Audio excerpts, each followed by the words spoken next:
You see people in there just fucking about day in, day out, and unsurprisingly, they don't get results. And psychologically, you're going to lose your kind of ambition, your drive to keep doing that. If you keep coming, have that dedication to keep coming and don't see results. Lend me your ears. This nation will rise up.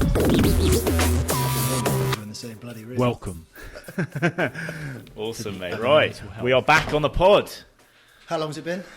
Too long, mate. It's been a good few months, actually, since we've recorded. Yes. So it's good to sit down, and it's the first time we are face-to-face. Yeah, which feels, I think it's going to be different. Different vibe. Probably going to say easier, certainly less technical. But I think, yeah, me and my technical, oh God, yeah. Well, hopefully we're going to get there. And the audio should be way better. Yeah, for all those because we got the microphones. For all those technical geeks out there. Right, so where we're at, Matt, where's your training at? Where's my training? Well, you know me, Nick. Project currently is still trying to get asked if I'm on steroids. And I would say that on that, I am probably at a stage now where people are talking about it, but behind my back. I'm yet to go into the full-on, mate, what are you taking? Yeah. But that's always been the goal. But it's going well. It's going well. I'm coming up to a year now of training with my gym boyfriend, Joe. Mm-hmm. Shout out, Joe. And he's been looking after me for about, almost a year. So it's been the most consistent and hard training that I've done for a year, and it feels pretty good. How would you describe your approach? There's a lot of strength work, right? A lot of strength work. We do, at my back end of last year, probably the last Q4, for all you business people out there, I was neglecting the cardiovascular stuff, but that's back in now. And I've alluded to, in previous podcasts that really helps with recovery, both in the session and between sessions. So that came back in. I started doing a bit of running, which at 100 kilos is hard.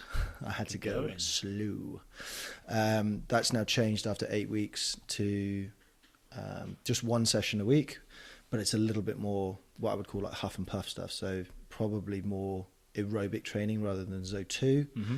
Every now and again getting into some threshold stuff. So why break it down for someone out there? Like why adding cardio is supporting your recovery? How does that work?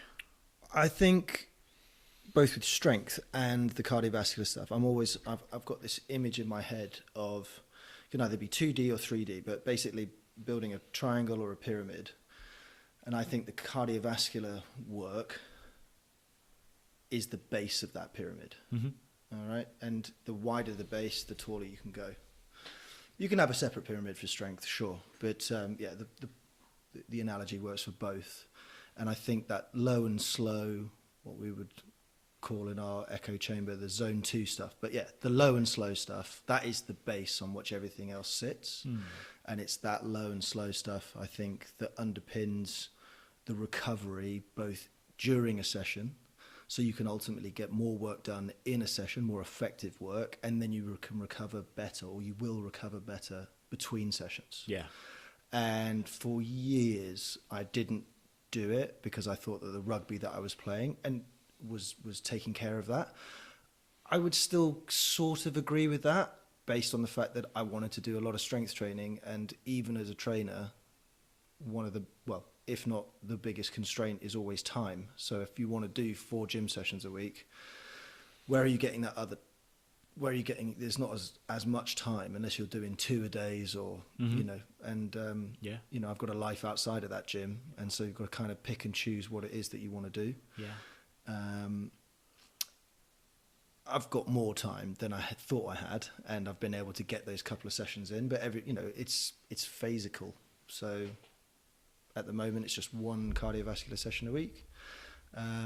But that feels about right because we're just last push to do a full year where I've put weight on, stayed and maintained above 100 kilos, probably now for like 4 months, 5 months, which feels like a really good spot. And then try and do a little bit of a weight cut, body fat cut, for that summer body. Actually, I mean, the big news, Nick, is you and I both know that I'm having another kid. Yes, mate. And nothing feels more appropriate than being in the shape of my life just as just as my missus is about to pop. She will hate that. She will hate Absolutely that. hate it. And no, that's not the reason I'm doing it. But it is a really, really, having the baby or having another baby has created a level of urgency that I just wasn't able to kind of do for myself. So this is like my signing up to a marathon. It's happening. It's happening in June. I can control these things now, and then after that, Yes. You're into that black hole. yeah, training in the bin. baby zen. It'll be interesting. I've got some ideas for post-baby stuff, but really that is going to be the main focus, as it should be. Nice. Looking after the family, that has got to come before my training. So, so let's take it back a sec. So 12 months of strength training, and you're making good gains. Talk to me. Throw some numbers at me. So how much weight have you put Nick, on? You humour me. The most impressive thing that I've done, where I work in a gym. You know the gym, the Commander Temple. It's a great place, and people are doing More than a gym. People are doing the Lord's work there, and there are some very, very strong individuals. Josh, in particular, I think he holds a world record in various niche deadlift events. He saw me do 20 reps with 180. That was back in June, Squat, and deadlift, I just got a slight nod of the head of, that was pretty good. And so, yeah, that's the best lift I've done. I've actually found a bit of rhythm with some bench press, which has been good. So 120 for 3, 5 sets of 3, which I'm happy with. But to be honest, Nick, the numbers, they are a product of the process. And what I couldn't, I've always trained, but what I couldn't foresee, and it's just a bit of luck, is going not only to the Commando Temple, which is an incredible environment, and it wills you to do that kind of stuff, but also just, meeting Joe, we really clicked, and he's taken me under his wing, and that is just luck. Of course, yeah. That is luck. I mean, you can go out and find coaches, and I've had coaches before, but I see him loads, and yeah, I mean, what can I say? It was just, without meeting him, it wouldn't have been as good. And how are you getting your nutrition in shape? Like, what does that look like? How many calories you have to take on board? Well, there was a push to kind of like add tissue. So calorie surplus, 4,000 calories is about right. But when I'm doing that, I'm using MyFitnessPal. Yep. Not religiously, mainly because I just don't feel like I need to use it, religiously. But 4,000 is the target, and that keeps my weight pretty steady. I average probably 14,000 steps a day. So, there are some calories to play with. Yep. And I've had to sharpen it up a little bit pre-Christmas, probably over the summer, just to get that initial push. I was eating a lot of donuts. Then I did some blood tests, and my lipids, that kind of stuff, they weren't where they needed to be. So they weren't in a good range. They weren't that high up, and it's something that I've now working on to bring down. So just try to clean it up. As I would say to lots of people, don't eat like a 5-year-old. I can do 4,000 calories without eating donuts. It's harder, right? It is hard, but yeah, you certainly don't want to miss a meal because then you are up against it. But I pretty much standardize breakfast and lunch, and I've got 1 to 2 options for both of those, and then that leaves, I get most of it done before we go home, or I go home, and then Sarah and I eat together, and we will eat what we both want to eat in terms of together. And the last thing you want to be doing is being like, how many calories are in this? It's so dull. Like it is dull chat. So I want it mostly done, and that last meal will probably be it'll probably be less than 1,000 calories unless I push it. So I need to have 3,500 done before I get home. So I just don't have to think about it, and we can just have a meal like normal people, rather than being like like I said, that's just not what my relationship needs No, at all. No. So yeah, what about you? Post marathon. Yeah, well, That was a while back, ago. I'm back in marathon zone, mate. We're back. We've gone full circle. We've gone full circle. We've been hired again or was you just doing this one for yourself? I'm back on the bandwagon of supporting someone else running, partially sighted runner. So I'm back in marathon, but I'm taking it a lot more serious this time. So I'm already up to. Well, you've got to give yourself more than 3 weeks. Yeah, going to give myself a full. Yeah, I've had sort of 14 weeks notice. So I've been trying to crank the mileage. I'm trying to run 4 days a week. Didn't happen last week, but I'm trying to run 4 days a week, and then 3 strength sessions as well, because I don't want to lose loads of muscle mass. Yeah. I also don't want to put loads of fat on, which I think last year I basically just ate a lot. When you did that, Yeah, I was trying to. with the last guy. Yeah, because I was trying to support my recovery in a very short period of time. Yeah, so was it like 9 weeks? 9 weeks notice. Yeah, it's not long enough. No, mate, no. So doing some good marathon training. It's going really well. Just adding miles. I'm up to 14 miles now. So 14 miles in a week or just one run? one run. Yeah. I'm trying to do more than that. So I'm trying to run 4 days a week. The long run is I'm adding 2 miles. So this week it's 14. Next week will be 16, then 18. So by the end of March, I should be up So in the we've 20s. got one long, one tempo, one... Yeah, so I don't know. that's where. So definitely always try and hit the long run, and then I try and do a tempo run about half that distance. So if I'm running 14 miles in my long run, I'll try and do 7 miles at tempo, which just means like a fast pace, basically certainly for the latter part of the run. First few miles always tend to be a bit slow, but just pushing the pace. As a non-runner, what's a tempo run? It's when you're setting a threshold that you're trying to meet. So you're actually running faster than you would run the marathon. Yes, yeah, you're trying to. Yeah. And are you doing that for all of the miles within that run? No. Or you do 1 mile high, 1 mile low? No, you have a block basically. You have a block in the middle where you try and hit a tempo. Okay. That's I'm sure there's loads of ways you can skin that cat. Yeah, but there are different approaches, but that's my understanding and that's my approach basically. So one long, one tempo. yeah, then I try and do an interval, and then whatever else I can do, which is just usually like a recovery run, so short A distance. pootle. Yeah, pootle along. Yeah, One where you just don't have to no focus. be obsessed about No focus and no distance really. try and lose your head a bit. Yeah.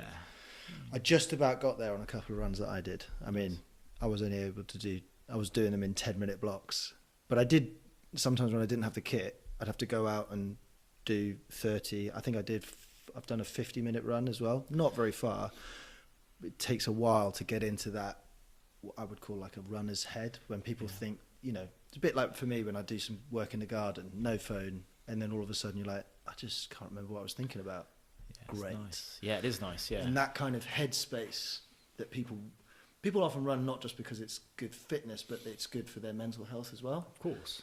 And I've found that you need to run longer than 10 minutes to get some mental health benefits Yeah, for me. for 'Cause sure. I was still thinking about putting one foot in front of the other.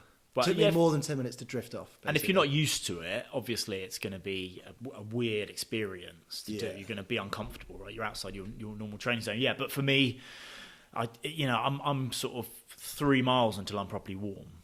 Yeah. Into my run. So I'm 2 or 3 miles before my body's starting to take it seriously. Then I hit a really nice sweet spot for about, it hopefully is getting longer, but like 3, 4, 5 miles is really comfortable and Right. lovely. And then, when I start getting towards the upper limits of my distance currently, Yeah. then I tend to go into this weird wave of like really uncomfortableness, and then it gets a bit more comfortable, and then I'm back down, then I'm up, then I'm down, then I'm up. Becomes a bit of a roller coaster as you push that distance. The latter part of the run you just have that waves of energy and then no energy, and that's the same when you hit marathon, right? Because most of the marathons that I've run, I've never trained at marathon distance, so the latter part of that marathon, you're just on this absolute roller coaster of things like, this is okay, this is hell, Well, this like is okay, that this last is time hell, with this is that guy, and he was pushing you hard, and you were like, you're going to have to And go I on think- your own. I think, and a lot of people feel that, like they say, like mile 18, mile 19, you really have to do some soul searching to get through that darkness. Well, normal people, first marathon, what they're doing, standard procedure is nobody does more than 21 on their last run, Yeah. right? It's Yeah, sort yeah. of 18, 21, 2 weeks taper, and then Go hit for it. But so most people are doing something that they still have never done Yeah. by the time they get there. Yeah. I've always thought, why is that the right approach? Yeah, I don't think so. I'm going to try and hit my marathon distance prior to the marathon. Yeah. Like When is 4 it? weeks before. What are we talking? I'm When is gonna it? Is it London? Yeah, London, yeah. Oh, End wow. Of, Okay, end of so April. it's imminent. End of April. So we've got 2 months. End of April. Yeah. Okay, so still adding just 1 mile a week. 2 miles a week. 2 miles a week. Yeah. Do you say 8 weeks? I think, what, till the race? Yeah. Something like that, yeah. Okay. Oh, wow. Seems like running for you is like, that's your sort of, whereas I would, if we had to say what camps are we in, I'm sort of the... Get large camp. Yeah, I'm lifting 10. is that so? You're not turn this into a pissing contest. Yeah, but you don't run marathons all the time. No. But you seem like really Yeah. up for it in terms of like, is that your sweet spot? 4 runs, two mate. strength? No, it depends on the goal, right? It depends Yeah. on the goal. I think I transition in and out of like wanting to be good at endurance. I wouldn't say I am. I wouldn't say I'm a natural runner either. Yeah. But I sort of transition in and out of wanting really strong endurance and then wanting like good muscle mass and trying to balance those two things. And maybe we'll talk a bit more about that later on. But yeah, for me, it's kind of push and pull. And then, like last year, in my mind, I was quite successful in the back half of the year. I put 3 kilos on of like muscle mass. And I was pretty chuffed with that. Like that, for me, that was a challenge. Trying to not add too much fat, trying to maintain, just being very active, and add that muscle mass. And I'm going to go, obviously, I hit the marathon. Off the back of the marathon, I want to try and, go back into a muscle building phase.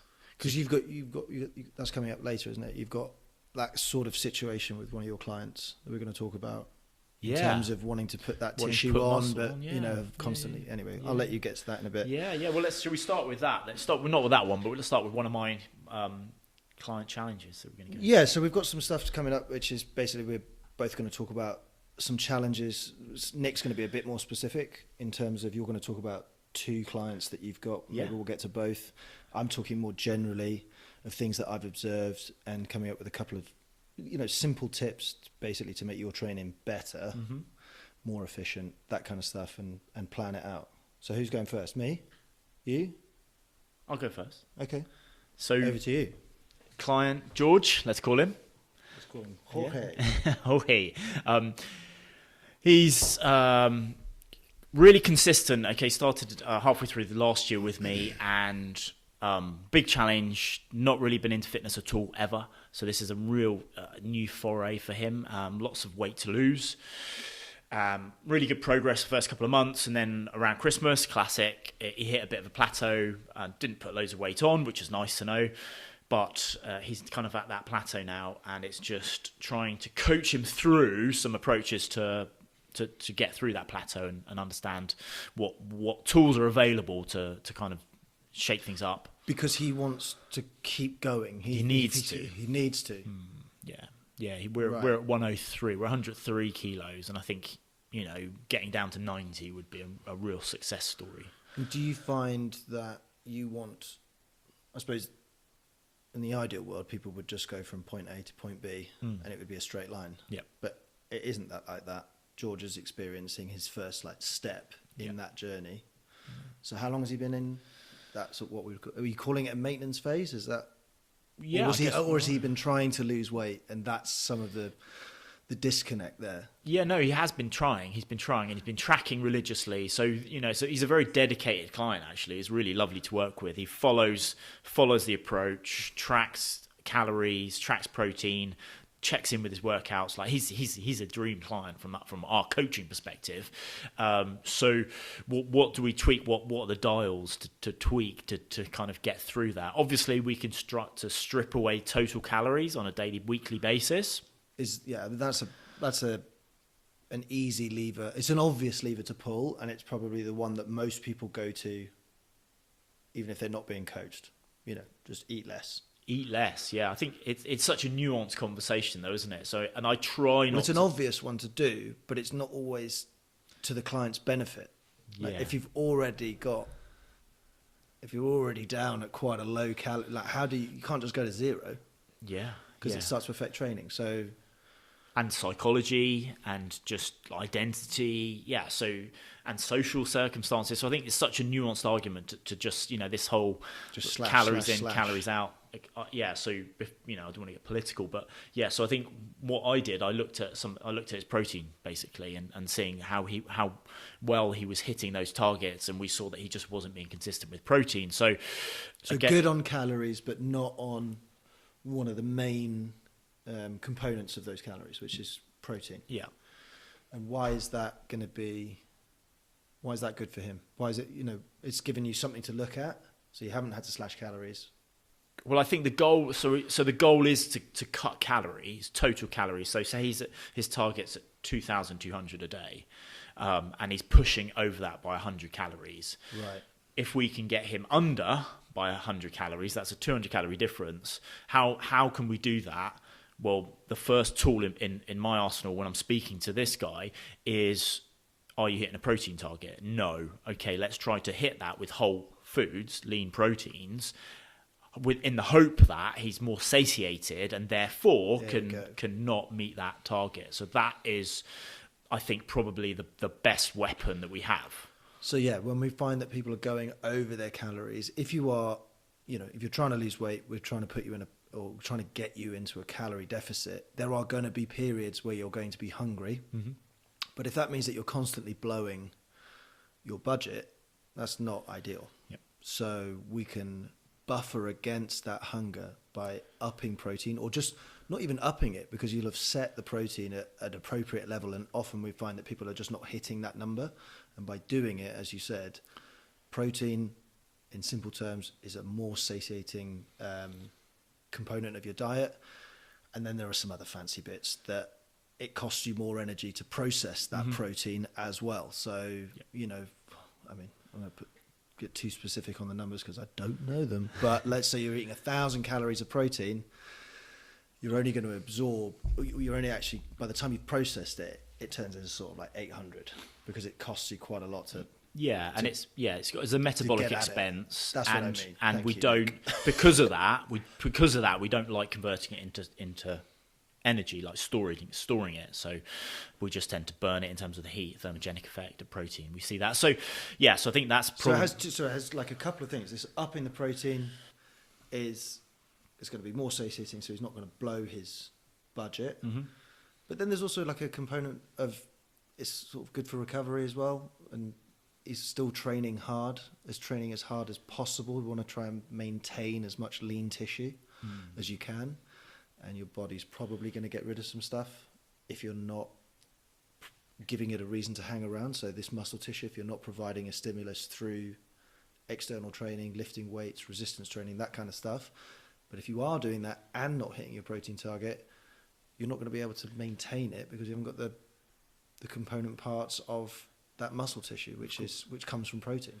Yeah, and we're all looking for this one shot silver bullet that's going to solve our problems. And if you're listening to this and saying, "Oh, the only thing I need to do is up my protein," then probably that's not the case if you don't have a good training program in place. And we're constantly trying to understand how to balance these different things.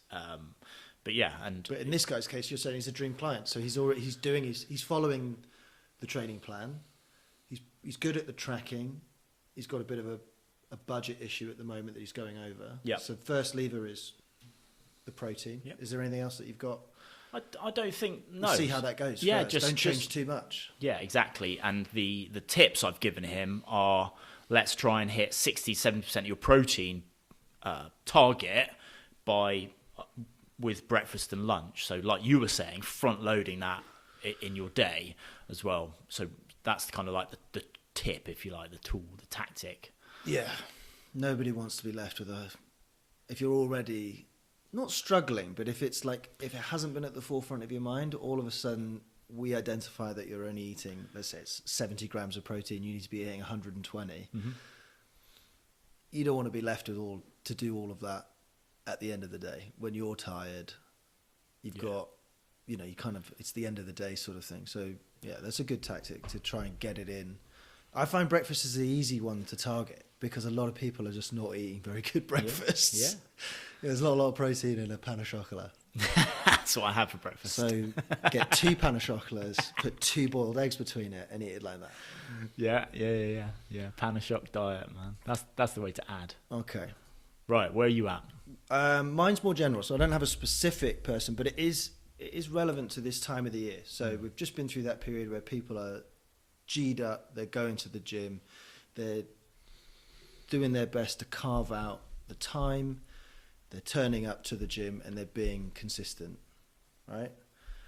And then I'm watching people in the gym, though. You've made that time to go, which is probably, if you haven't got a good, even got a good relationship with, with the exercise, that is the number one thing, like carving out the time and getting there. But now once you've done that, it's about doing effective work. And I look around the gym and I see people just not, I mean, let's call it what it is. They're just not training hard enough. But that is the problem. And it's very easy as somebody who loves training, has been doing it for ages, just to be quite flippant about, yeah, well, that's rubbish. Yeah. But what can we do? And there is an easy tool that you can use. And it's basically a scale of 1 to 10 effort. We call it in the trade RPE. So that's representation of perceived effort. It's a scale of 1 to 10. 1 being that's so easy, why bother? 10 being I couldn't do another repetition. Probably, if you're a beginner, of technically proficient work. So your technique is probably going to break down or change before the muscles give out. But if you are, even if if you're experienced, or you're using an exercise that you are experienced in, even if you're a beginner, it would be, I can't do another rep. So we're going to use that scale of 1 to 10, and it's so easy because we do it all the time. We're going for a curry after this because it's your birthday, which we didn't mention. Happy birthday, Nick. Thank you, mate. But how hot is this curry? Are we talking level 1, korma? Are we talking, file level, double file, 10, let's get some toilet paper in the fridge kind of vibe? Most of your work, if it's on the sheet, most of your work wants to be 7 through 10. Okay? So the reps, the sets and reps that you're doing that are on your exercise program, that is one part of it. We need to match that or calibrate it with a level of effort, stimulus, that is effective to cause adaptation. And we find that 7 to 10, training closer to failure, is better. If it's an exercise that it's new in the program, be around a 7. By the time you've got to grips with it, over the course of weeks, possibly even months, if you're enjoying it and you're seeing progress, you want to be getting up to that sort of 8, 9. 10 is there, 10 out of 10. It comes with some added, I suppose there's some added risks. I mean, we're not just talking about 1 rep maxes here. We're talking about, I couldn't do another rep. If you're using free weights, there is a sort of a danger component. You don't want to be dropping stuff on your head and so on and so forth. You might not be able to ask somebody for a spot because you're training on your own or whatever. But every now and again, when appropriate, or if you're on a machine or something like that, going to absolute failure so you know what failure is. So if I call for 3 sets of 10, we're doing that and we say, it feels like an 8 out of 10 effort. It feels like I've got 2 left. Maybe on the 4th week, I'll let somebody really go for it. If they end up doing 20 reps, we know that it's not quite, we haven't really been hitting it. So it's that ability to calibrate the volume of work that you're doing with the effort level.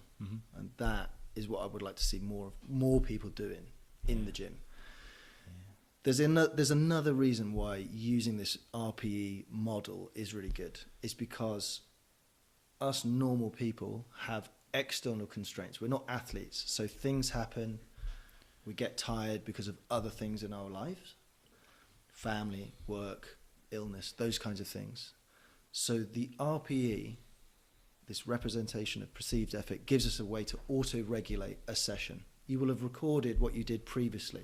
So you've got a ballpark figure of what weights you should be using.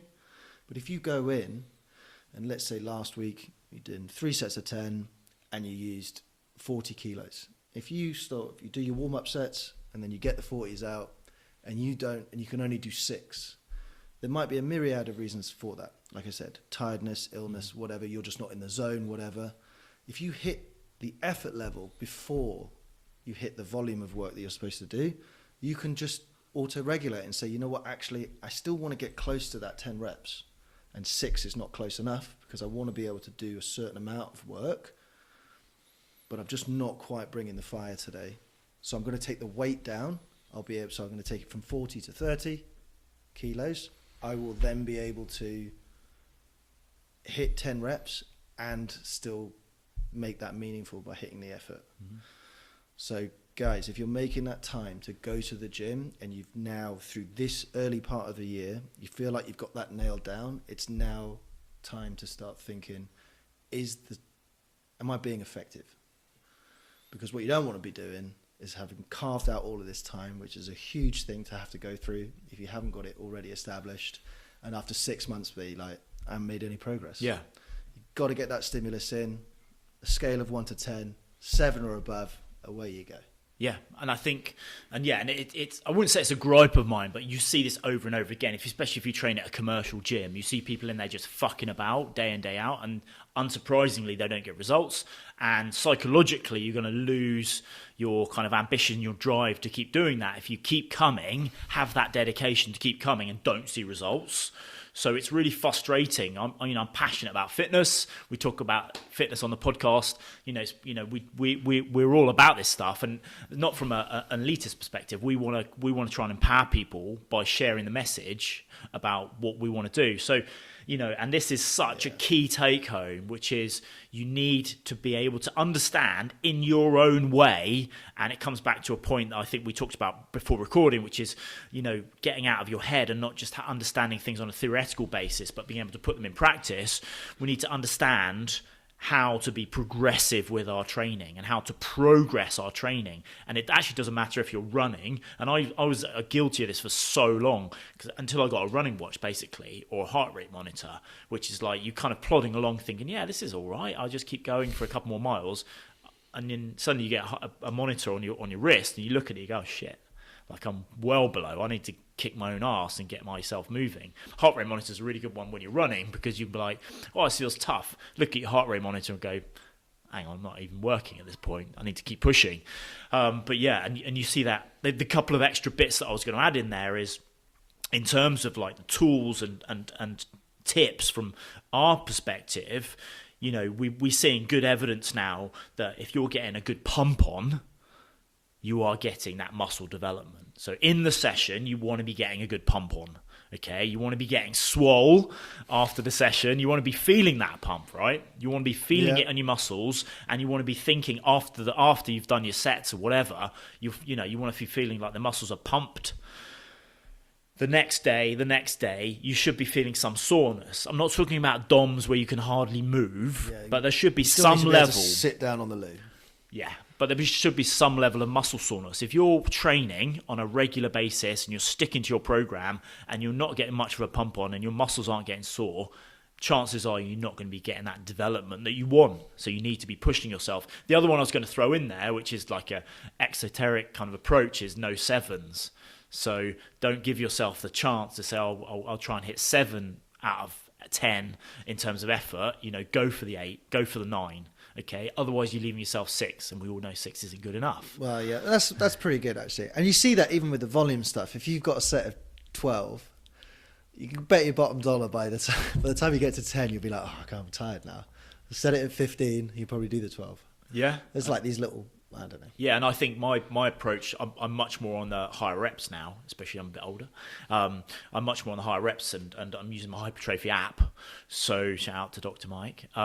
So I tend to do more reps. So I've got used to building those reps up, and I find that works really well in terms of what we're talking about, which is getting the pump on, doing the work in a safer way, perhaps, because you're not trying to just shift loads of weight. And you're not overloading the CNS, which for me is a bit of a challenge when I go real heavy. Yeah. I mean, I'm definitely guilty of this when I've been coaching, and I have to keep an eye on it myself. When I'm watching people do stuff that I probably just need to say less and let your clients work a little bit harder, because they're thinking about the number.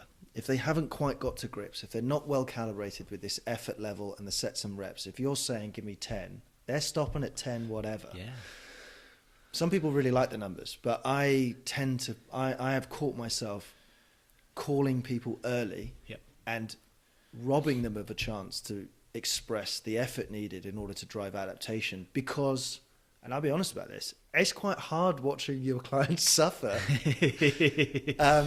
I think, we want to be very inclusive in this, and it's, if you're, like, I want to just reiterate, if you're making the time to go, this is for the, the beginners out there. If you've made the time to go to the gym, we just now want to make sure that you are maximizing your efficiency. And this is a way to do that. I don't want to be too like bro and be like, you're just not working hard enough kind of thing. But sometimes that is just needed.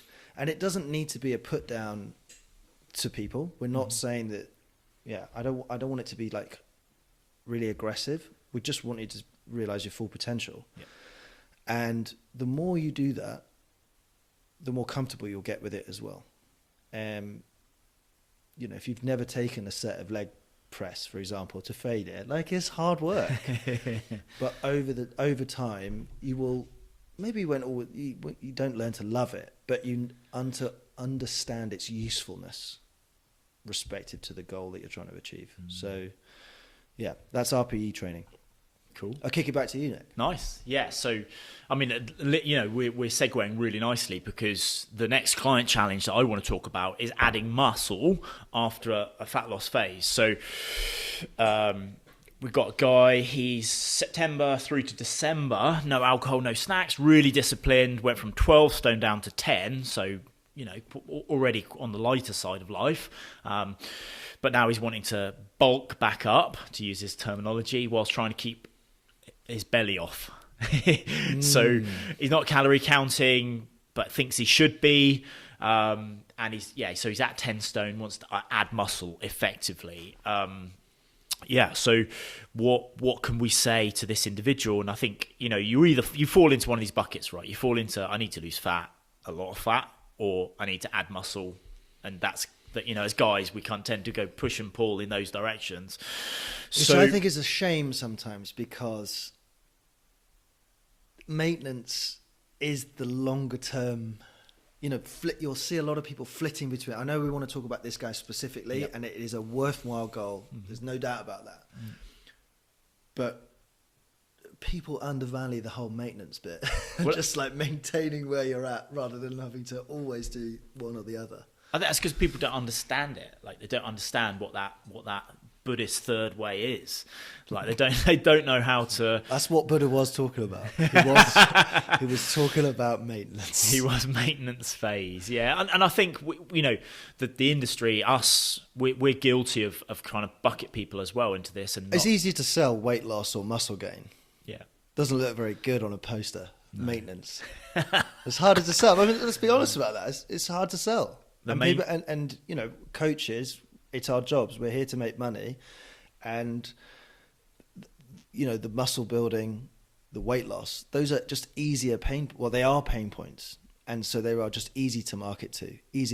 But this isn't this guy, because you've had, he's had some success, and he's a more long-term client. But I think this is a journey you've got to take people on. You touched on something there, which is, a very deep thread, which is people, generally aren't happy with what they've got.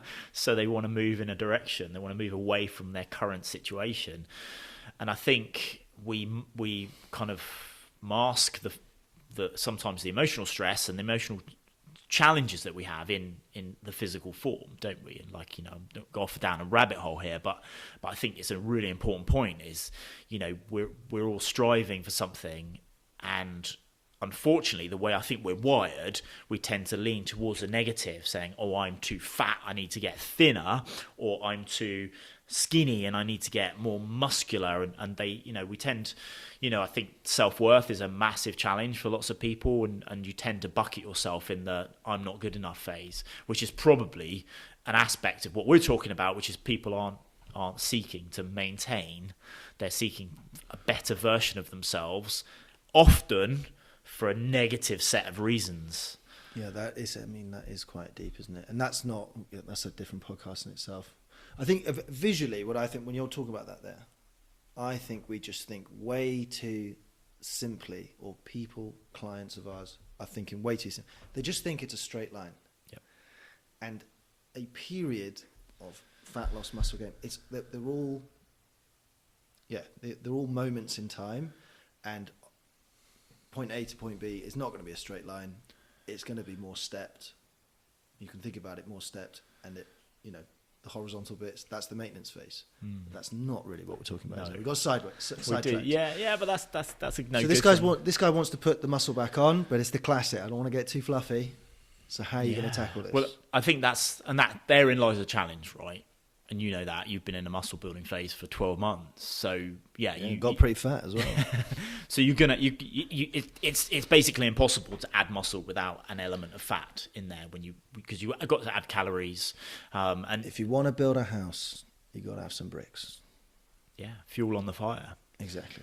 And I think there's ways to do it to minimise that fat development. Yeah, less donuts, as I said. I speak from experience.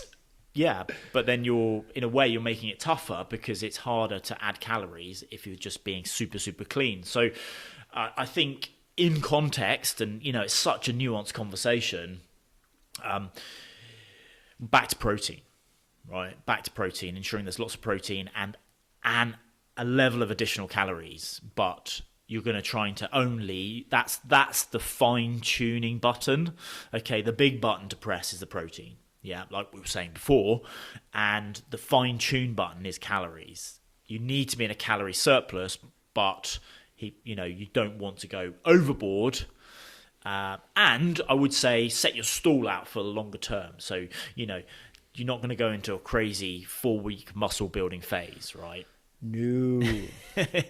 And if you set your stall out, and the same with fat loss to a certain extent, set your stall out much longer, so 6 to 8 months of this is the phase I'm in now, and then adding calories gently becomes more realistic. I mean, we can probably put a number on this. Like, yeah, you definitely want to.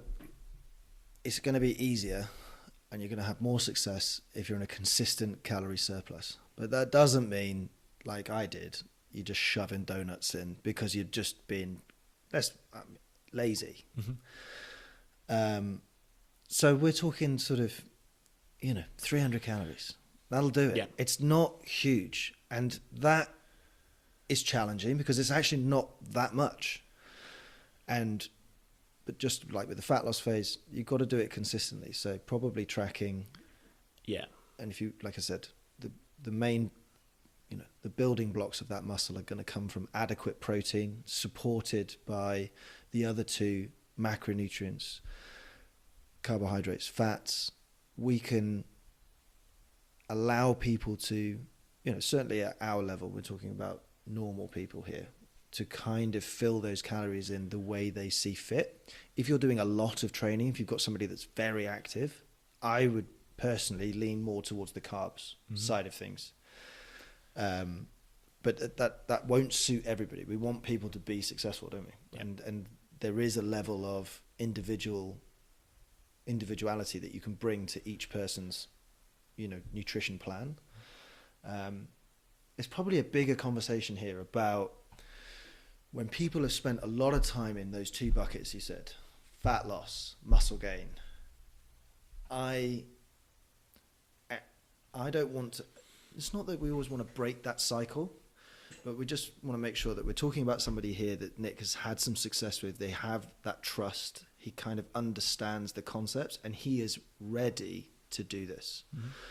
And I think a lot of people just flip from one to the other and they haven't really develop the skills and the maturity that they need in order to kind of do it. And that is something that probably, I would say, in a good coaching relationship probably needs to be discussed. Is this the right time to go and do this? Yep.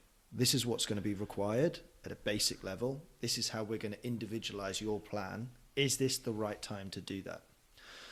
I alluded to earlier that I'm having this we're having another child. So I'm seeing this period now before the baby as a real opportunity to push, because I just don't know what's on the other side of, well, I do. It's tiredness, and it's, you know, it's other things are going to be prioritized. Yeah. And it probably isn't the right time to start being, for me, jacked. like, oh, well, not necessarily that, but just like having these really quite internal, and not in a negative way, but like selfish. And how many times a week are you training at the moment? Me? Oh, yeah. Yeah. Well, it'll be less in June. Anyway, let's get back to this guy. So I think we're there. you've done it. Yeah. Get protein. Don't go overboard on the calories, and just keep an eye on how I would, you know, not telling you how to do your job, but if I was coaching this person, I'm always checking in with people to how do they feel about what they're doing. Yeah. I've had people that have, you know, weight loss and putting muscle on, making sure that the actions they're taking are in line with what we're calling it. So, like, if it's a muscle building phase, are they actually executing on that? And how do they feel about it? Are they doing it in a sort of healthy way? Are they good in their mind? Or is it sending them a bit crazy? Are they getting frustrated? Because these are skills at the end of the day, and it's not always plain sailing. It sounds easy: add calories, up protein. But well, yeah, and it's tempting to be really technical and focus, you know, and give those drivers to do the right thing. I think what's interesting with this guy actually is I'm looking at it as, yeah, let's talk about a muscle building phase, because that's the language that he's clearly wanting. Yeah, he's bringing that there. He's bringing that to the conversation, but really, like, you know, he's in such a strong place now that for me, it's more about spending the next 6 months developing really good habits, setting a standard, and building a new identity around what the work that we've done together. And, you know, if that goes well over the next 6 months, I'll be looking to offboard him as a client, because I want people to evolve. And unless he's got any really specific sporting or goals that I think I can support with, you know, if he's shifted into the identity of someone who's can eat well, understands how the levers to pull when things, you know, when life gets in the way, you know, really consistent in terms of their training, understands how that fits together, and you know, I don't see a reason why I need to support him further. Yeah. Well, I mean, you want to. That's the client journey. You want to build that autonomy for those people, of course, and for all your clients. And you know, different people need different levels of help. Some people want to front load it. Other people want that sort of more consistent, you know, weekly sort of check-ins and all that kind of stuff. But ultimately, we want to build that autonomy so that at the end of that process, you as a coach can be like, "This is a job well done," and that client doesn't need you, but might hang around because it is something that is good for their life, but it's not there because we haven't done our job as coaches of, you know, disseminating that information and supporting them through that. You know, well, no, I'm not going to tell that story. Moving on. What are we moving on to? So again, less specific, because I don't have a specific client. Although I've been asking a few people about, you know, different things, but I suppose this is kind of falls into the gripe bucket. But I am yet to coach somebody, I think, that hasn't identified as a perfectionist. And I do understand what people mean, and I'm sure people have very, very high standards, but it's kind of lost its meaning a little bit. But what I see underneath that is people are desperate to get things right, and that's fine, and they want to do a good job. So paint the picture. Well, somebody says I'm a perfectionist, and then you dig a little deeper, and what I see a lot of is unclearly defined goals. So lacks a lot of detail. The amount of times somebody will be like, I just want to be a bit fitter. And then on the other side of that coin, they have these like hyper-specific markers of success that leave very little room to be successful. Unless you hit the bullseye, that's it, it's a failure.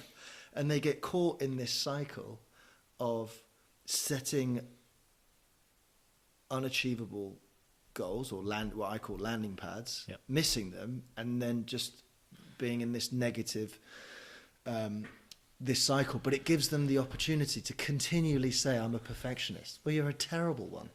That's what I think, well, that's great that you identify as one, but fuck me, be better. Yeah. And I think that there's some things, and I've heard this from a client, and we talked about it today, actually.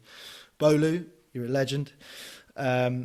She has said that this has been, I talk a lot, and they don't retain everything, sure. But every now and again, you'll get something that sticks. And she said the big thing that has stuck for her, and she identifies as a perfectionist, is this idea of just widening the landing pads for success. So let's talk about steps. 10,000 steps is a target that people often will say they want to hit. Mm-hmm. If they don't hit that, but if they do 9,999, if you say you're going to do 10,000 a day, that's failure.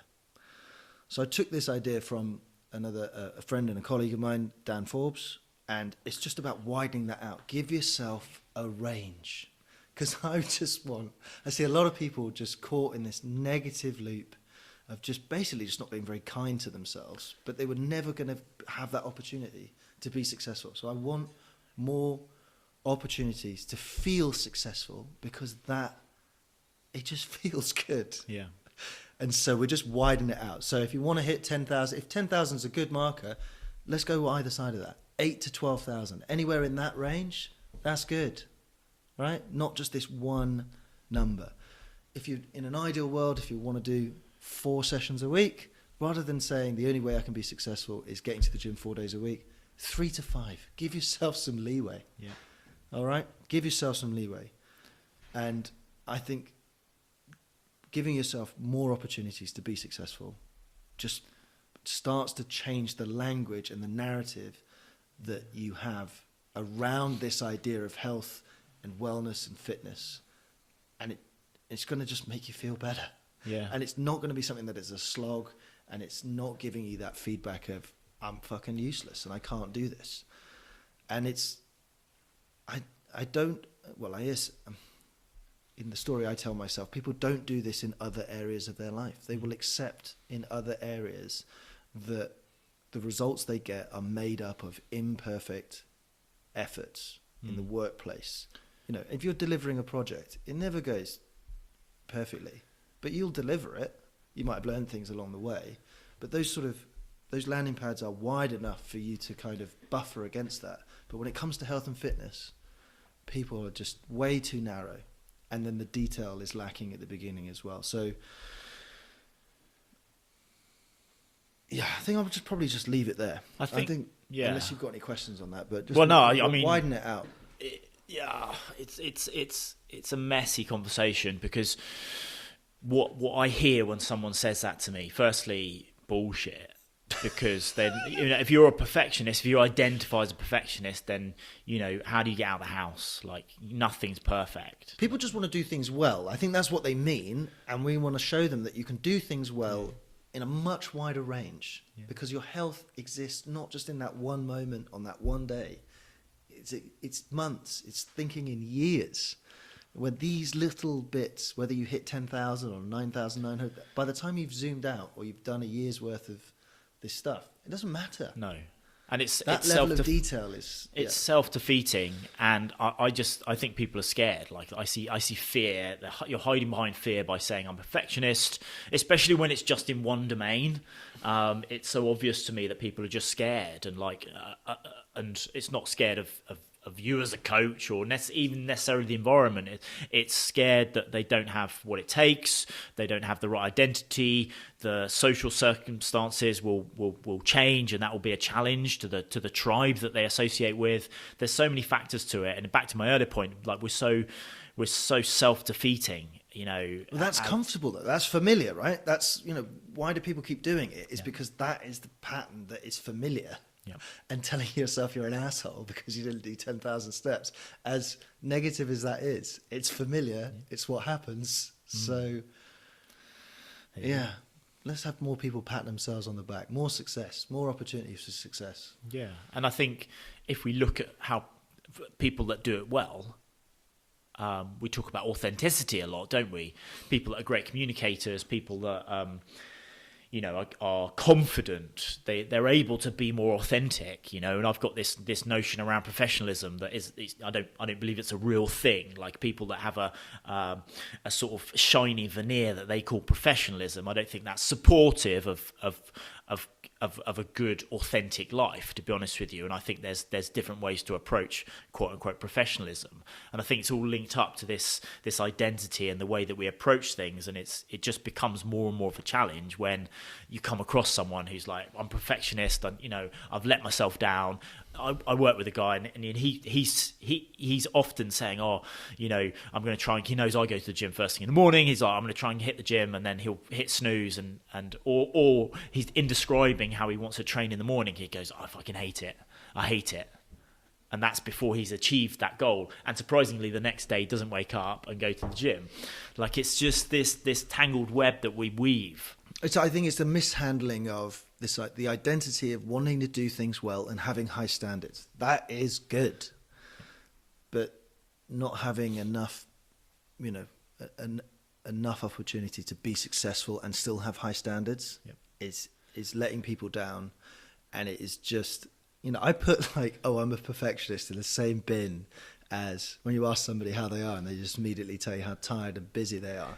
It's just noise now that people say, and it's a crutch. I dislike it, and it's hard as a coach to just see somebody just be like so horrible to themselves all the time. I was like, well, you just don't have you're not giving yourself any opportunity to be and feel good about what you're doing, because it's just way too specific, and it's all about these very narrow metrics.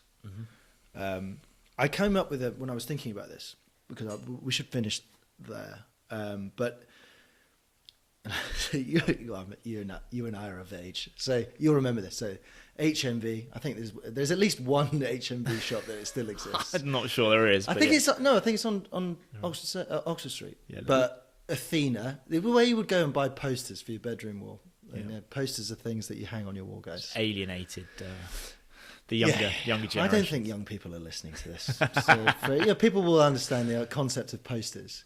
There was a famous poster of Bob Marley's face, and it was made up of hundreds, if not 1,000, different photos. And I want you to think about this perfectionist like this: the large image itself is the perfect image, because you can clearly see what it is and it looks cool, but it is made up of all these tiny little photos that are a bit grainy, and because they're so small, they just on their own they would be rubbish.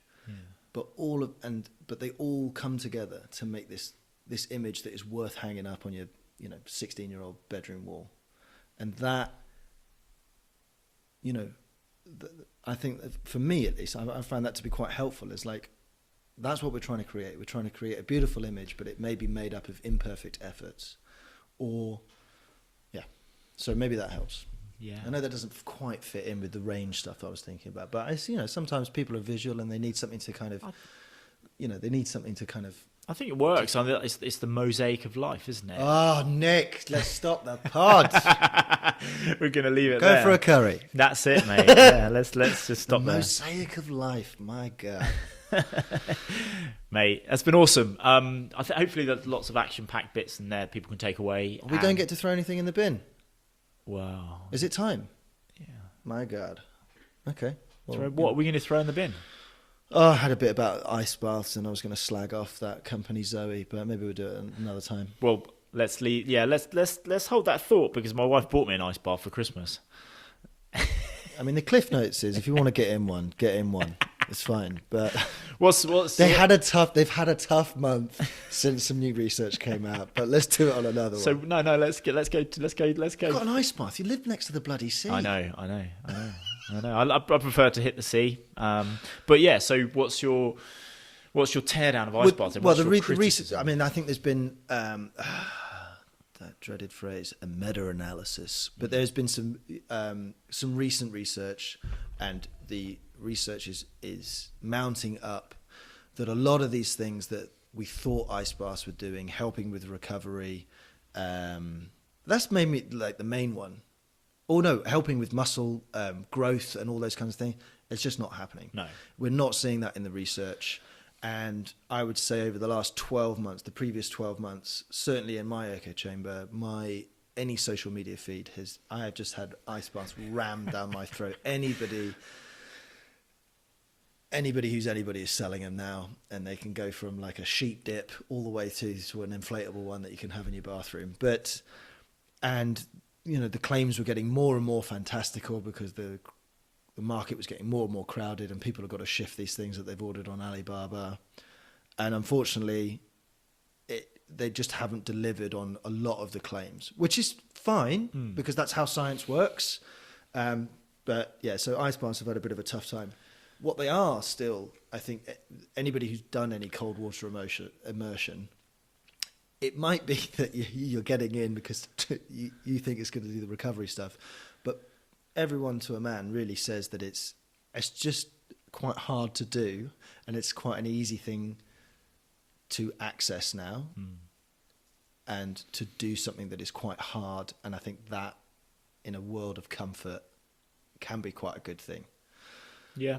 I think but that's just not going to shift as many ice baths. I think you're right. And yeah, I think they've been hyped massively, and every fitfluencer out there has got on that bandwagon, and we're seeing it all over social media. And I think to the point where, I'm not saying don't do them.